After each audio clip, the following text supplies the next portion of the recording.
Les chauffeurs de taxi à Montréal sont soumis à un nouveau code d'éthique depuis le 1er janvier. Cette réalité pourrait un jour dépasser les limites de la métropole. S'ils ne comptent pas aller jusqu'à l'imposition d'un code vestimentaire, le comité provincial du taxi veut forcer les entreprises à s'adapter aux technologies de l'heure. Avoir en région tout ce qui est paiement direct, que ce soit carte de crédit, débit, de ce genre-là, pour le besoin de la clientèle. Et une répartition automatisée aussi, si c'est possible, avec tous les intermédiaires partout dans la province, par application iPhone. Mais cette adaptation nécessiterait des investissements majeurs. Pour le système de géolocalisation, c'est dans les alentours de 53 000 qu'ils nous disaient que ça pouvait coûter. Puis ils nous parlent, pour la répartition, 350 $ par mois par véhicule. Vous en avez une quinzaine. J'en ai 15. Dans les grands centres où les systèmes de paiement direct sont implantés, à Montréal, Québec ou Sherbrooke par exemple, 50 des clients s'en servent.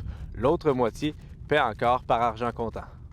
Le propriétaire de Taxi Beaulieu confirme qu'il munira ses véhicules d'un système de paiement direct en 2016, mais il remet en doute l'efficacité des autres initiatives proposées. C'est sûr qu'un répartiteur de Québec ne connaît pas notre ville, il ne saura pas où se garrocher, il ne saura pas où nous envoyer. Ça ne sera pas bon.